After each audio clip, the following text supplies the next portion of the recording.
Hi, need a ride?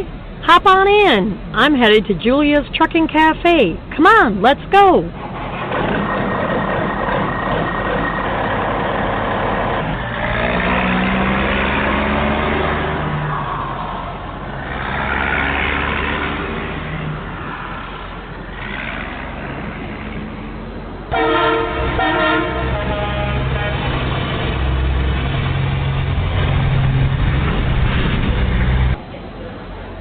Cool, we made it just in time. Come on, let's go get a seat.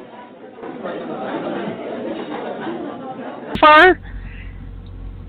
Tonight, the show is brought to you by Julia's VA Service, Julia's Virtual Assistant Service. We're broadcasting live from the Petro in West Memphis, Arkansas. It's really cool because of the fact that nobody knows I'm doing this. I have my curtains closed across my windshield, and unless you know what my truck looks like from the picture on the radio show site or from Facebook, nobody knows I'm even doing this in the parking lot, so I'm kind of doing it incognito, so I think it's pretty cool.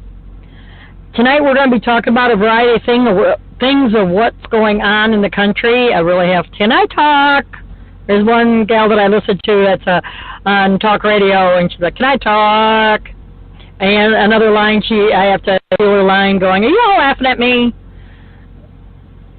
Anyway, I search and find the latest trucking news because I know y'all are busy and you can't really sit and go on your laptop or want to. You want to eat, you want to relax, you want to watch a movie or something like that. You don't want to have to worry about trying to find what's going on in the trucking industry or what happened or anything like that. So this is a way for you to get the most current trucking news without having to go dig for it. That's my job for you. And, you know, I don't have enough to do in my day driving 10 hours a day, so I decided to open up my own radio show. How about it? Tonight we're going to go through a variety of different articles, and let's get right to it. You know, we all know that the CVSA was just last month, and about 1,085 commercial vehicles were inspected. 3,769 violations were found. If I'm not mistaken, though, I might be quoting 2017 results. I apologize about that. I just noticed that. Oops, my bad. I can't find, I've searched and I can't find any 2018 results yet. So maybe by next June, the CVSA will come to find out, what the results are.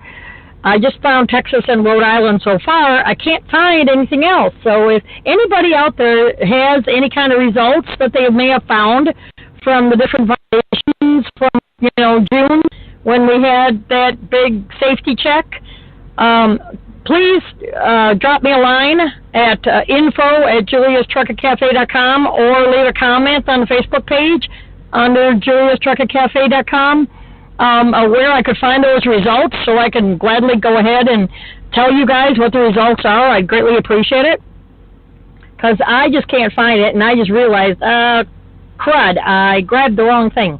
Oops. So on to the next, let me go ahead and finish this though.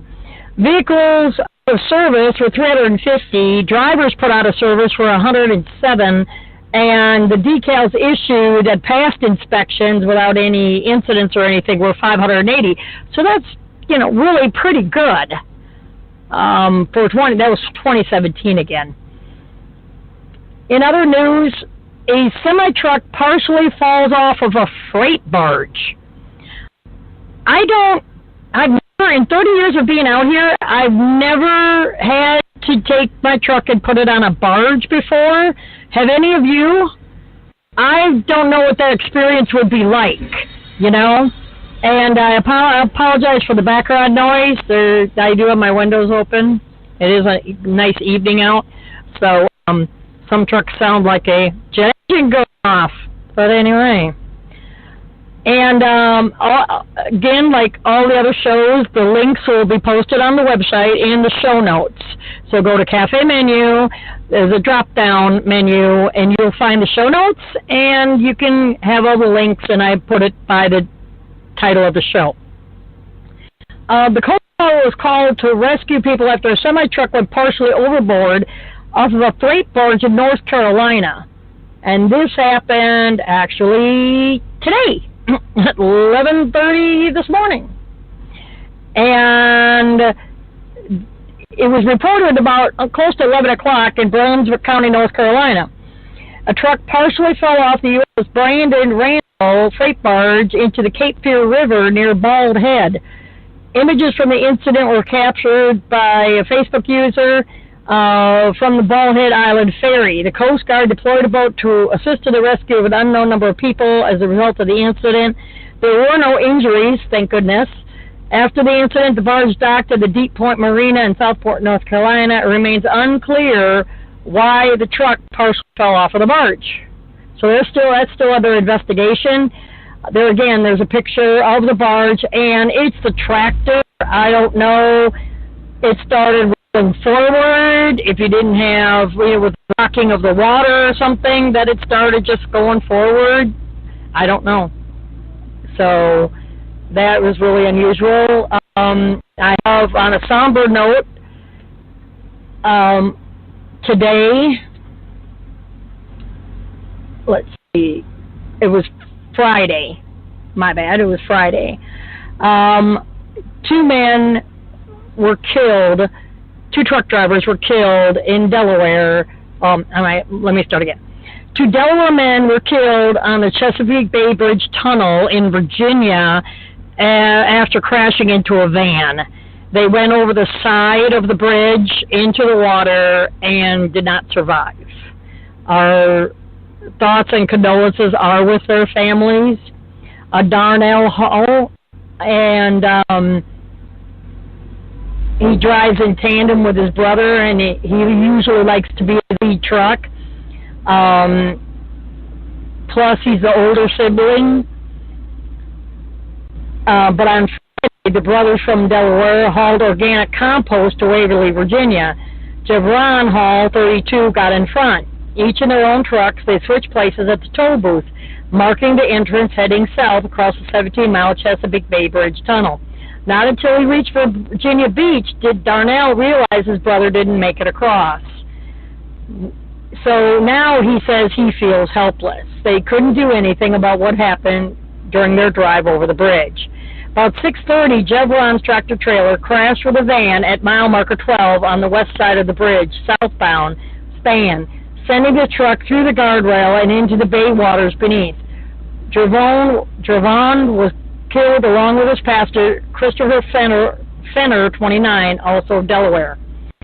4 people inside the van they weren't hurt, they were okay. Fenner had just chatted with his father on a video call Friday afternoon. He was so happy, his dad said, was reached by the pilot on Monday. He said, "I got to go, I'll call you right back." The next thing I know, he passed. Fenner Sr. said his son, who had been engaged for about 5 months, was working for an agency on a temporary assignment. He planned to move down to Raleigh, North Carolina, and live with his father in a matter of weeks. Mr. Fenner Sr. is a Pentecostal minister, and he was about to marry the couple in the fall.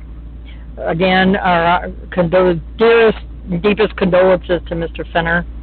The fiancé is as devastated as the dad is, of course. His dad wants to know whether Christopher, he was the only child, died on impact or whether he suffered, which any parent would like to know. He says that bothers him a lot. The police department on the Bay Bridge Tunnel continue to investigate the cause of the crash, and don't expect to release more information for the next few weeks. The spokesman said he knows that's not what people want to hear because people want answers like right now. Anderson said investigators are supposed to return to the bridge on Monday to reconstruct the crash scene, but lightning and rain has kept them away. So that was today. It was storming too bad on the bridge today, July 30th, so they couldn't go back out there too, and with winds and everything as well. They always have a lot of high wind warnings on that bridge, and it is a long span. I've been over that bridge plenty of times. and you go, across the bridge and down in a tunnel under the water, then back up again. So it gets kind of precarious. He said you could barely see on the bridge. When we got on, that's when the skies opened up and it poured like crazy, and you could barely see the road in front of you. Everyone was going slow, but still people have to use common sense during a storm.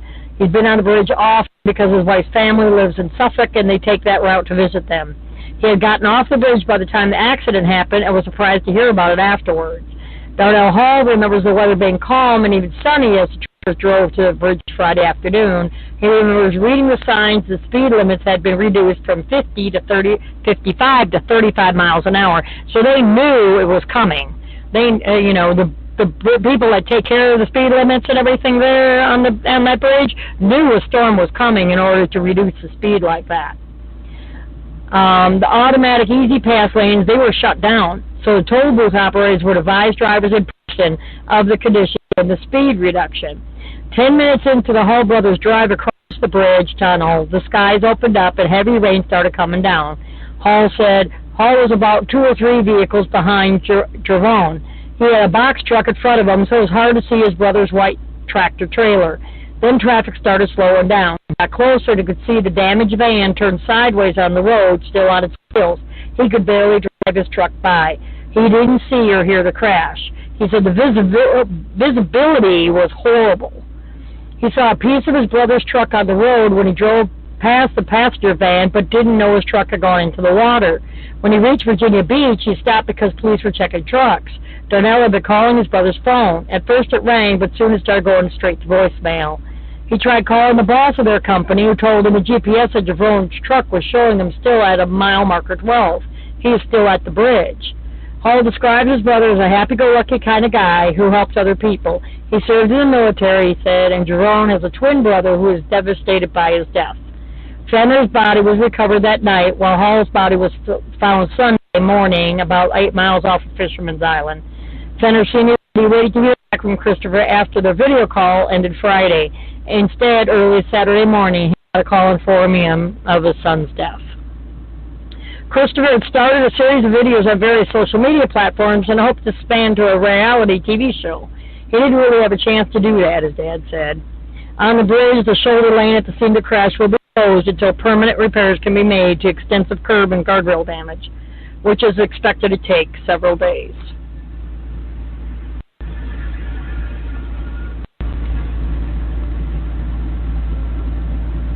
I'm going to be posting another recipe this week, so keep checking the Facebook page and the website for more recipes to come. Please join our discussion group of Julia's Truck and Cafe. I'll talk eventually. Julia's Truck and Cafe regulars. There you'll get to see the recipe before everybody else does. So that's kind of a perk in order to, for our discussion group members. Tonight's show is sponsored by Jules Virtual Assistant Service. If you're needing a website transcription or social media marketing, contact Jules Virtual Assistant Service by going to the website of JuliaVAService.com. That's Julia's, V as in Victor, A as in Apple, Service.com. With quick turnaround time and economical prices, Julia's Virtual Assistant Service is your best bet for website design, transcription, and social media marketing. So click on their site today, have a look around. It's Julia'sVAService.com. That's Julia'sVAService.com. Back to more news.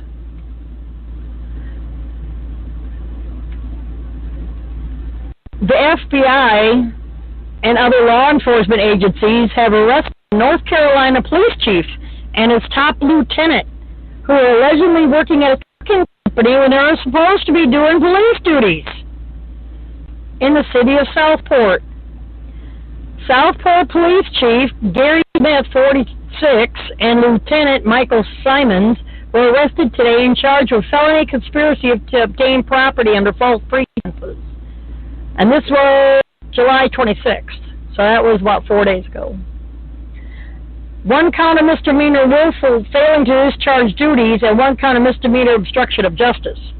The charges stem from a long investigation conducted by the FBI, the North Carolina State Bureau of Investigation, investigators discovered Smith and Simons were working for an unnamed trucking company while they were on the clock and being paid by the city of Southport. They were double dipping. Go figure. You know, apparently a police chief's salary isn't enough. $65,000 a year isn't, enough. So they were going to double dip. Are y'all laughing at me? I'm sorry, Katie, I'm going to use your vernacular. I'm going to use your term. Are y'all laughing? And so us truck drivers make tons of money, buku money. Everybody's joining Drive the Truck because we make all this money. So they were double dipping. Brunswick County DA John David said while these officers were reportedly on the clock, they were not even in the city of Southport. By the time these allegations were brought to us, they had been going on for a significant amount of time. So they're getting away with it for quite a while. Go figure. With Smith and Simons often out of the city working for the ticket company, Southport Police Department was described as a ghost ship. The Ghost Light. No, that's not the right one. That was off Cars, wasn't it? The Ghost Light. Anyway, with no one directing lower-ranking police officers. So they were just letting the, little rookies and the lower officers and stuff just run amok while they're traipsing around God knows where, driving a truck while they're supposed to be on duty. As part of the investigation, the entire Southport Police Department was placed on paid administrative leave. The Brunswick County Sheriff's Office will take over policing duties inside of Southport for the time being. Smith is being held in jail without bail. So the entire police department was placed on administrative leave. David noted it's not unusual that a police officer would have a second job. However, this was a dereliction of duties that really caused concern. Smith earned a salary of $65,546.21 this year from the city of Southport. He has worked in law enforcement for more than 20 years. So he's a veteran. I'll talk yet. Can I talk? A veteran in law enforcement for over 20 years, and then he's going to screw it up. I just don't get it. Now, Illinois troopers, in other news, Illinois troopers are riding in semi-trucks to catch car drivers making poor decisions. This was as of the 25th. Let me look at my calendar real fast. This article was written last week, Wednesday, so I'm a little behind, sorry. The Illinois State Police announced that they're riding along in semi-trucks to try to catch drivers in the act on I-57. That was last week, so I'm a little bit late. But they are still, they're doing it from time to time. They took to Facebook to announce their trooper and truck detail. As you read this, they say there's an ISP trooper, Illinois Patrol trooper, riding in a truck, tractor, semi-trailer combination up and down the interstate, observing poor decisions being made by drivers near commercial motor vehicles. Excuse me. Many drivers along with our entire region learned a painful lesson last summer as we saw numerous crashes claim lives, cause injury, destroy property, and cause lengthy, unnecessary traffic backups. When commercial motor vehicles are involved in a crash, a large amount of energy is delivered into that event. This detail is another component in our continuing fight against the poor decisions that are impacting the roadways of our area. By actively seeking out violations via semis and educational efforts such as this post, we hope to reduce the number of crashes involving CMVs, thus saving lives. Will you join us by making good decisions behind the wheel of your vehicle? Not in Illinois. I hope so. I hope this works, but not in Illinois. Several other states also have troopers ride along in semi-trucks to let officers get a glimpse of what truckers see every day. And you know who's going to be doing it? FCC, Walmart, Schneider, all the big names, because they're perfect drivers. They don't do nothing wrong. They don't go with us owner-operators or lease purchase drivers that really know what the hell's going on. They go in trucks that are 62 miles an hour. Always wear your seatbelt, this kind of stuff. Let me just say it that way, And I go saying, again, trying to break that habit. But, so they don't, if you're going to go out with somebody, guys, go out with a real truck driver. I'm sorry, but not all these big conglomerates. It just, there I go again. It just, Researchers delve deeper into trucking parking problem. Now, this is happening in Arkansas. This was wrote yesterday, Sunday. So new research is underway regarding one of the transportation industry's most prevalent concerns, the lack of safe and available parking. The University of Arkansas Civil Engineering Assistant Professor Sarah Hernandez is involved in the study about the use of intelligent transportation systems like sensing technologies to detect and characterize truck traffic. And we thought Big Brother was watching. Apparently Big Sister is watching us now, too. As a part of that study, Hernandez has been researching the parking problem for the past 2 years. Freightways recently reported on American Transportation Research Institute truck parking diary research. In the course of its research, ATRI found that 63% of drivers must look for parking for over 15 minutes between the hours of 4 p.m. and midnight. Well, you think? ATRI's research also found that drivers sacrifice an average of 56 minutes of potential driving time per day by parking earlier than they would otherwise need to in order to secure a spot. This means the parking shortage effectively reduces an individual driver's productivity by 9,300 revenue-earning miles a year, which equates to lost wages of $4,600 annually. OMG! Now wait just a doggone minute. In 9 days, I'm on an ELD. Been on an ELD for 5 years. I added it up, paid miles. In 9 days, I did 5,100 miles. And I was on recap on my ELD. And did over 5,000 miles in 9 days, mind you, 9 days. So don't whine and cry and piss and moan how, I can't make no money doing ELD. I can't make no money driving an ELD, because that's horse pucky. I do it day in and day out. And I make the most I've ever made in 30 years working for the company I work for, which will remain nameless. And that's just because I don't want to promote one company over another. But Hernandez, getting back to the article, Hernandez is using raw truck GPS data from ATRI, information from the Arkansas DOT, and her own network of truck parking facilities to figure out the scope of the parking problem in Arkansas, the state that houses both Walmart and Tyson Foods. Hernandez uses this data to infer whether the truck was driving or sitting still when the data was collected, based on the characteristics of the GPS pings while travel time and the distance between consecutive pings. So moving from place to place, she could tell. She then overlays that with a map of the truck parking facilities she helped develop using geospatial technologies. The map includes public and private truck stops as well as larger parking lots along the interstate that may belong to a Walmart, Target, or Lowe's. If we overlay them together, she says, we can look at things like how many trucks are parked at that facility by the time of day and how long each one spent there. We can determine when they get overcrowded. Ultimately, then we get booted out that we can't park there anymore. So it just amazes me.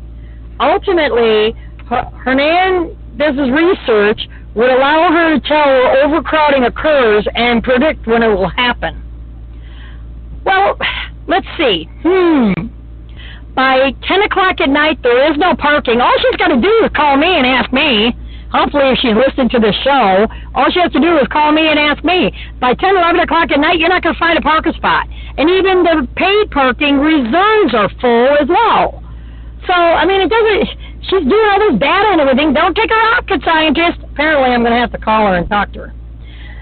Even with the GPS data from ATRI, her truck parking network, Hernandez knows she may not be getting the full picture. That is where information collected by the DOT comes into play.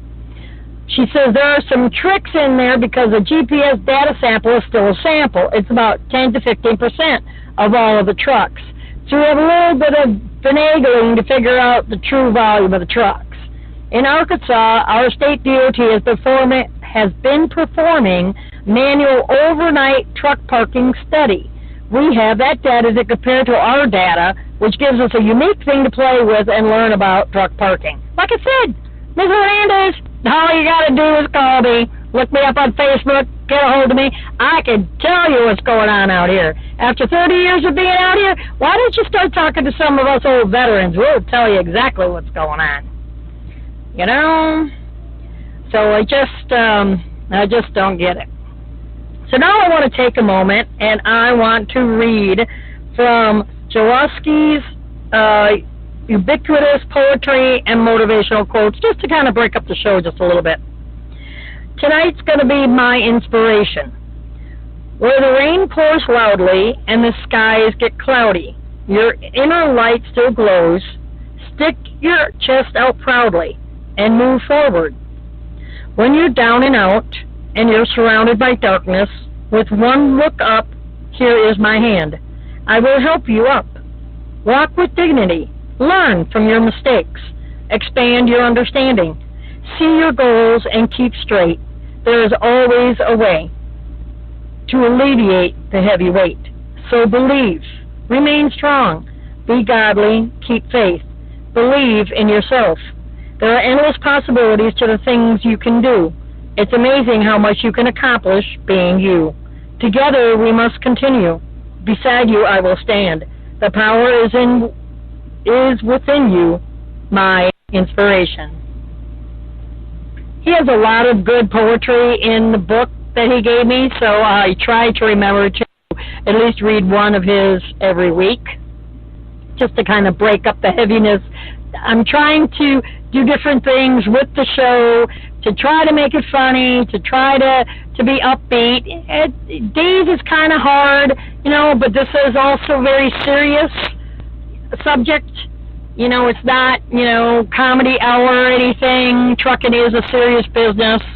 There is a lot of talk shows and everything out there. I try to, there again, mix it up for everybody. And also I want to remind everybody that the federal heavy vehicle road tax is due the end of August.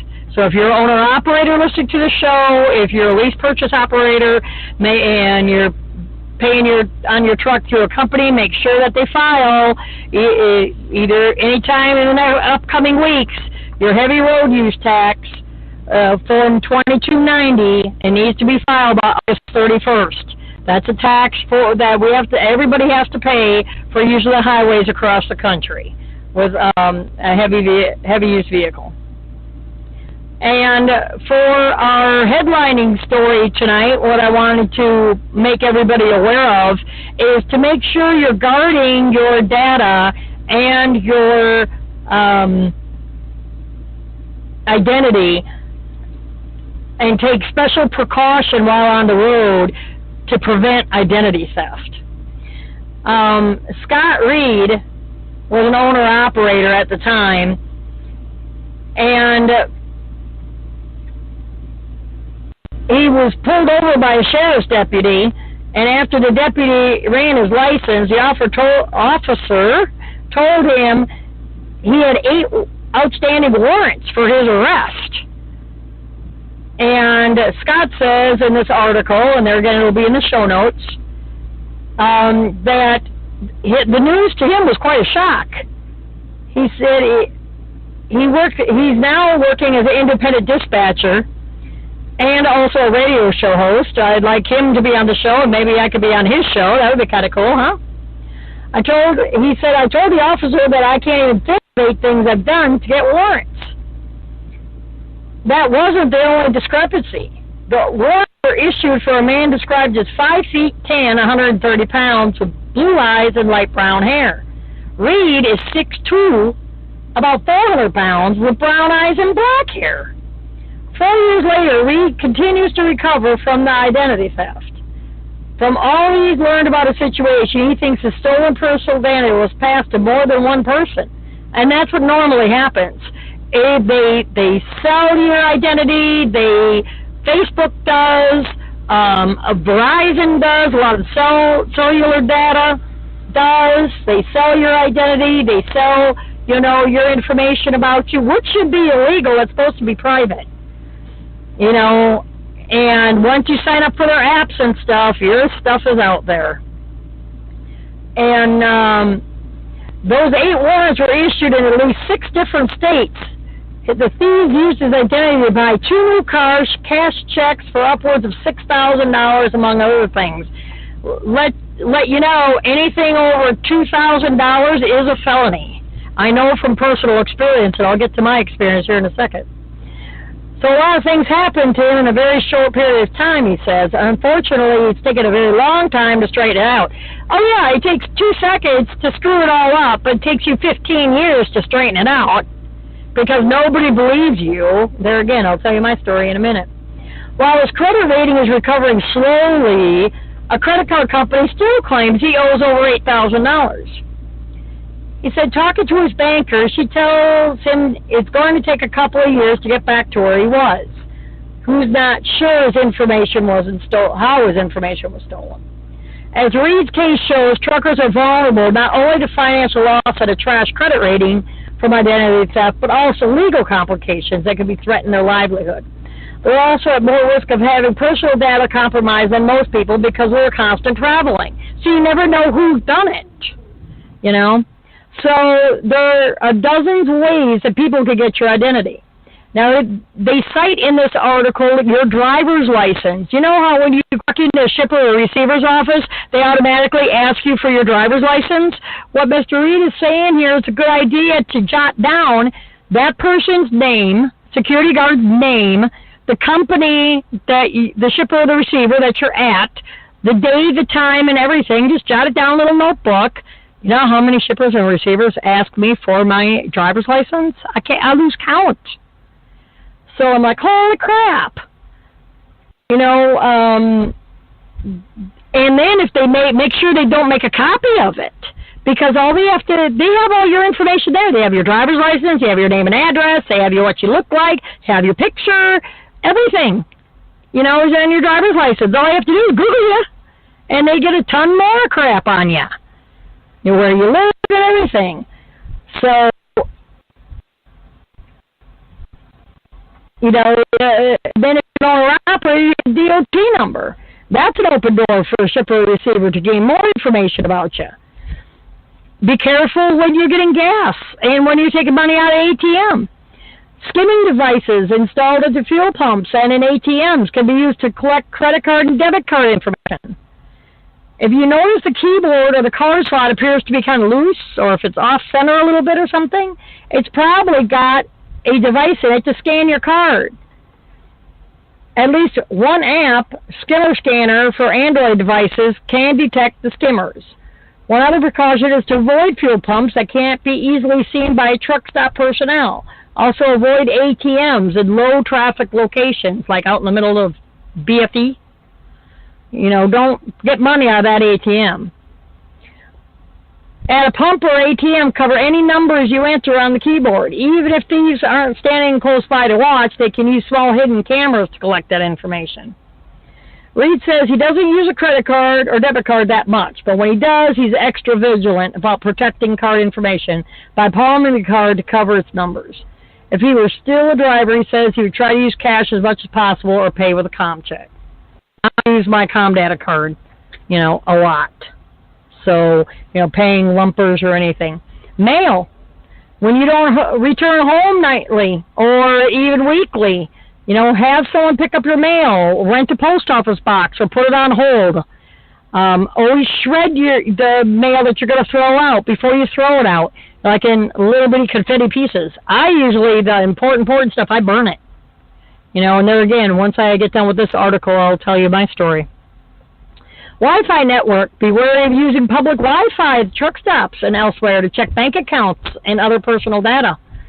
A crook on the same Wi-Fi network could collect that sensitive information. Cargo theft. Identity theft also could be used for cargo theft that would derail an owner-operator.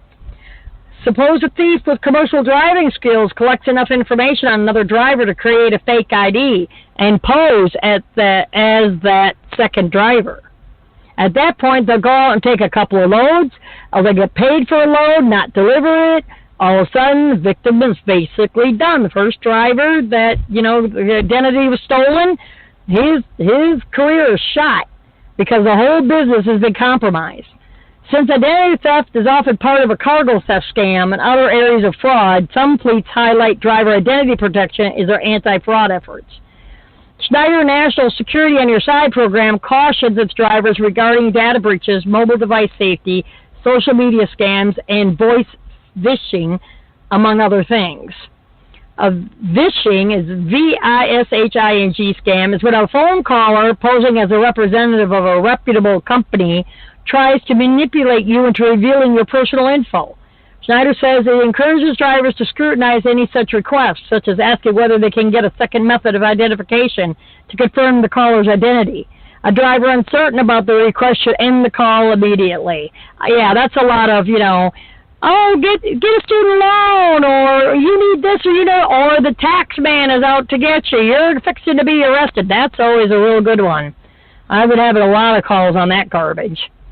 So we're quick to remind drivers to monitor their credit to ensure no one is making fraudulent charges to their accounts or attempting to open new lines of credit, such as a bank loan. We also encourage drivers to be wary of emails, social media posts, and phone calls that appear to come from financial institutions asking for verification of personal information. That's like if, who was it? Shoot, that escapes me now. There's somebody, Dell or Microsoft. Well, my son even got scammed. You know, that Microsoft kept trying to call. We know it's for the guys from Nigeria that are trying to get money. You know, and it wasn't, they're posing from Microsoft. That was happening a while ago. They're posing that they're from Microsoft. So to catch a potential identity theft early, routinely monitor your accounts and credit reports. Once you see evidence of data being compromised, such as unfamiliar charges on your financial accounts, immediately contact your bank. My bank's pretty good about watching that. A lot of banks have turned vigilant about that. And each institution can suspend your account under its existing number, issue you a new number, and then offer further guidance.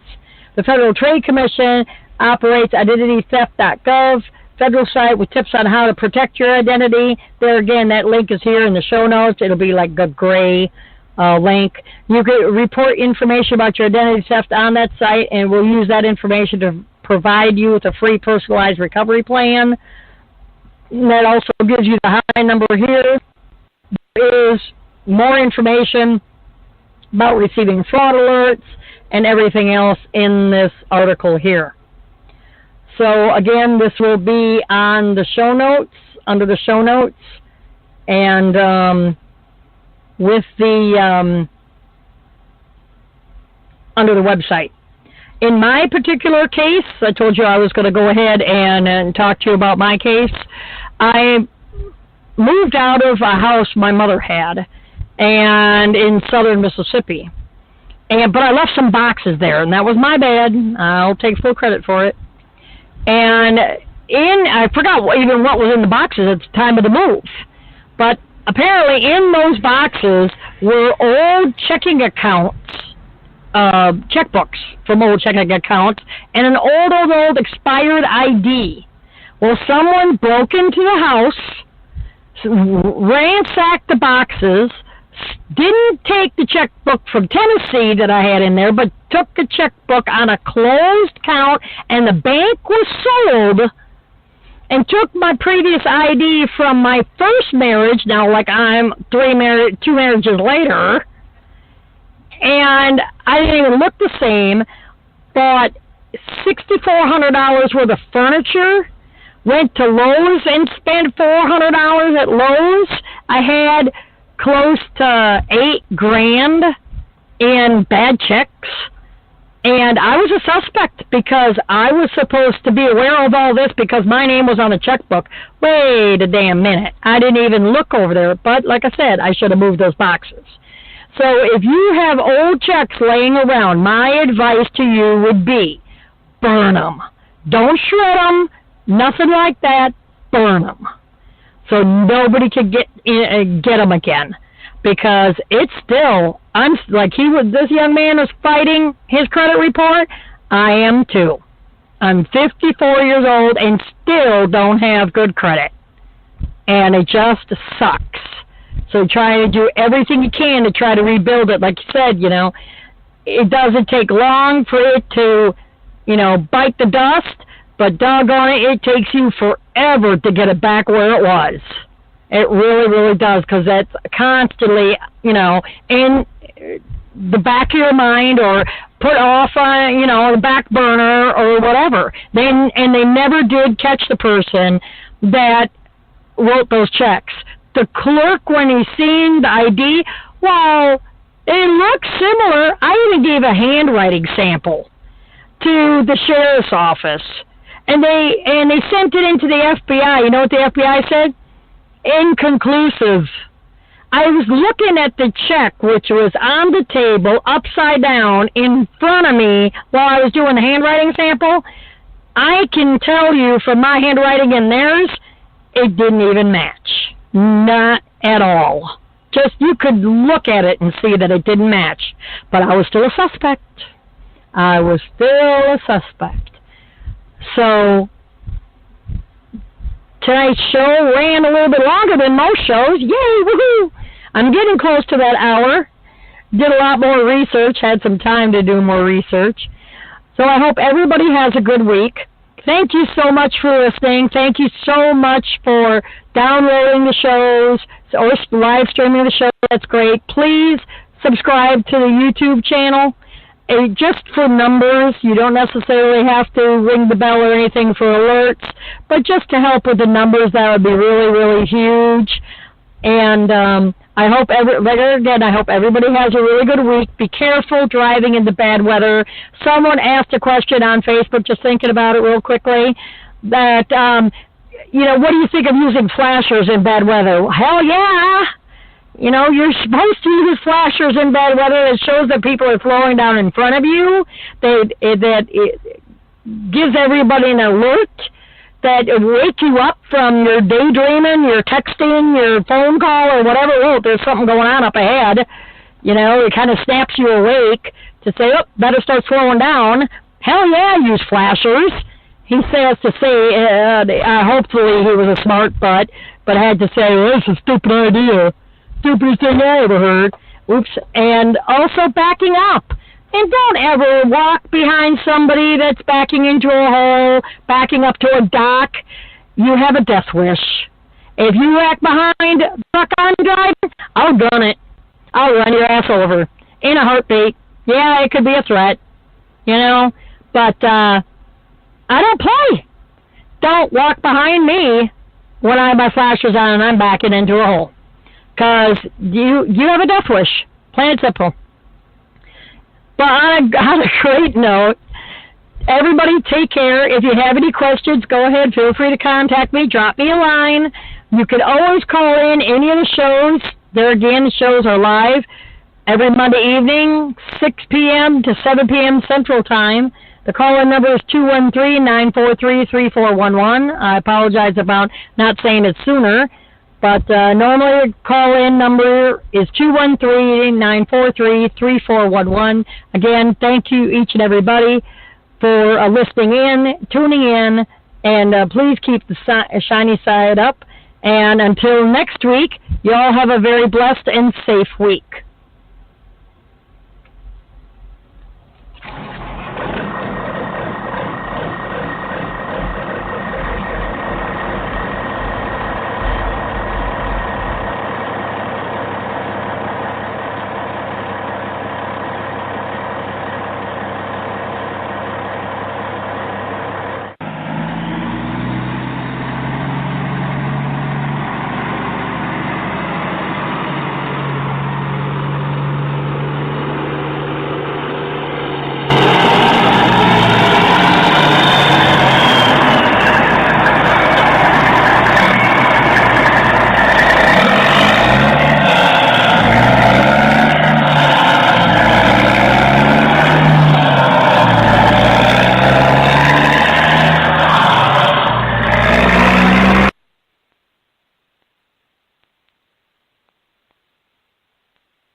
day going.